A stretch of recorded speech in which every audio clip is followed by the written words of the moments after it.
Hea kaasteeline, soovin sulle õnnistunud pühapäeva ja uut nädalat.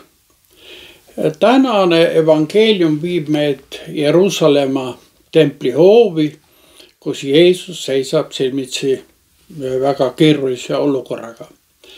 Variserid ja kirjatundjad püüavad ta ummikusse ajada. Nad toovad ta ette abielurikkumisest tabatud naise ja kõik ootavad, milline on Jeesuse reaktsioon. Kas ta langeb lõksu? Ometi kujuneb sellest sündmusest lugu patust, kohtumõistmisest ja enneolematust armust, mida võib Jumala juures leida. Kuulakem, kuidas sellest sündmusest räägib evangelist Johannes 8. peatükis 1. kuni 11. salmini. Aga Jeesus läks Õlimäele, kuid Koidu ajal tuli ta tagasi pühakotta ning kogu rahvas tuli tema juurde ning ta istus ja õpetas neid. Aga kirjatundjad ja variserid tõid abielurikkumiselt tabatud naise, panid ta keskele seisma ja ütlesid Jeesusele: õpetaja, see naine tabati abielurikkumiselt. Mooses on seaduses käskinud niisugused kividega surnuks visata. Mida nüüd sina ütled?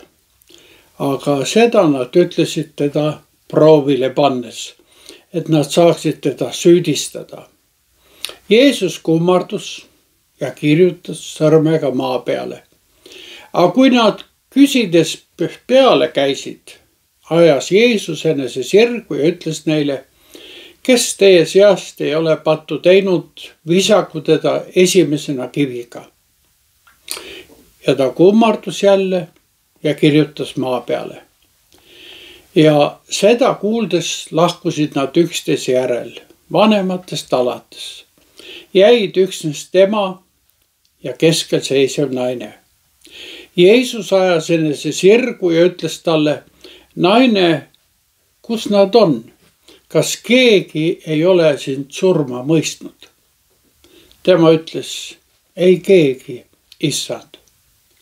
Aga Jeesus ütles: ega minagi mõista sind surma. Mine ja nüüdsest peale ära enam tee pattu. See on Jumala sõna ja püha evangeelium. Kuuldud sündmus juhtus Lehtmajade pühal, mil tulnuks Jumalat ülistada ja austada ja rõõmustada.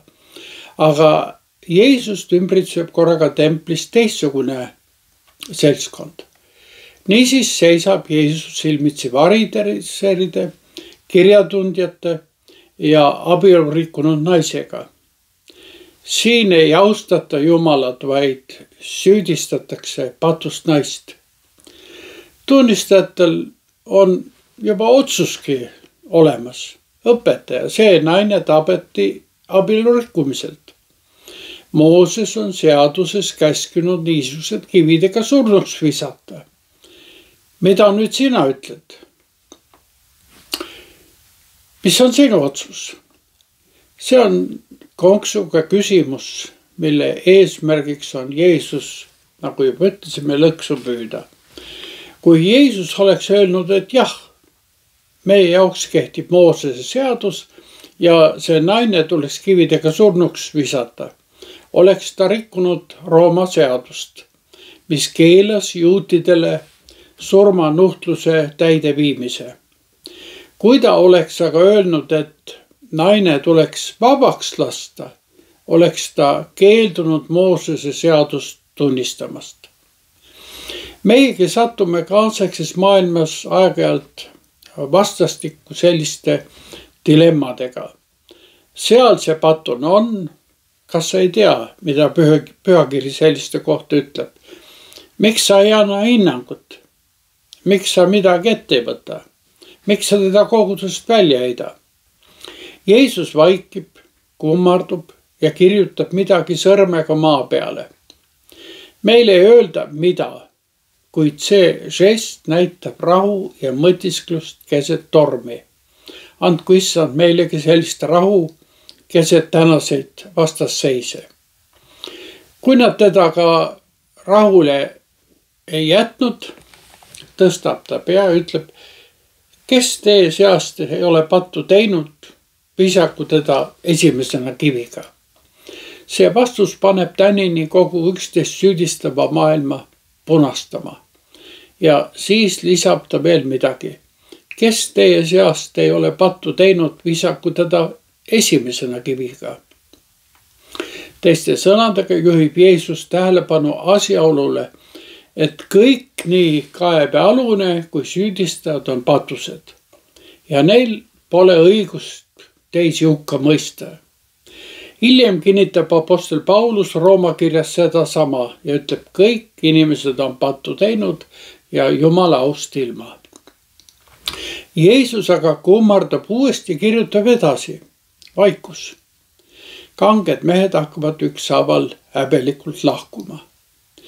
Ja kui Jeesus tolle naisega kahekesi on jäänud, ütleb ta, naine, kus nad on? Kas keegi ei ole sind surma mõistnud? Ta ütleb, ei keegi, issand. Ja selle peale ütleb Jeesus, ega minagi mõista sind surma. Mine ja nüüdsest peale ära enam tee pattu. Jeesus ei ütle naisele ainult mine, vaid mine ja ära tee enam pattu. Ta ei eita naise pattu ja patusust, aga ta ei armasta teda ka ei samasta teda ka selle patuga, ei armasta seda pattu või seda inimest. Ta näeb temas midagi enamat kui ainult patusust. Sama kehtib ka meie suhtes. Jumal ei taha meid hukka mõista, vaid päästa.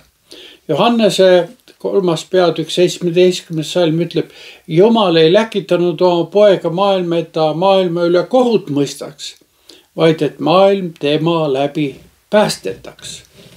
Jeesus annab sellele naisele uue võimaluse, uue elu ja lootuse. Seda lootust ja elu jagab ta ka täna meile, sest Jumala armastus ja alastus on suurem kui meie vead ja eksimused. Aga ikka jätke meelde, et see arm ei kiida ka patu heaks. Siin on täiuslik tasakaal armu ja tõe vahel. Jeesus ei õigusta pattu, kuid ta pakub selle naisele andestust ja uut algust. See on ka meile lootuseks. Tea, ükskõik kui sügavale sa oled langenud, on Jumala arm suurem kui sinu patt.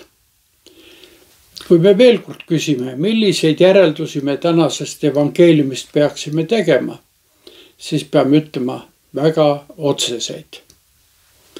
Meiega oleme kiired teisi hukka mõistma, süüdistama, tühistama, kuid unustame omaenda nõrkused ja patud.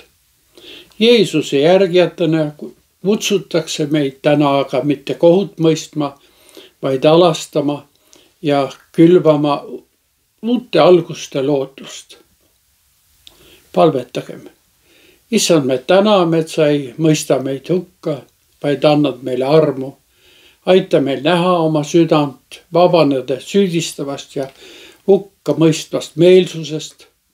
Anna hinge jõudu, et suudaksime andestada eksinule ja elada sinu tahte järgi. Isa, Poja ja Püha Vaimu nimel. Aamen.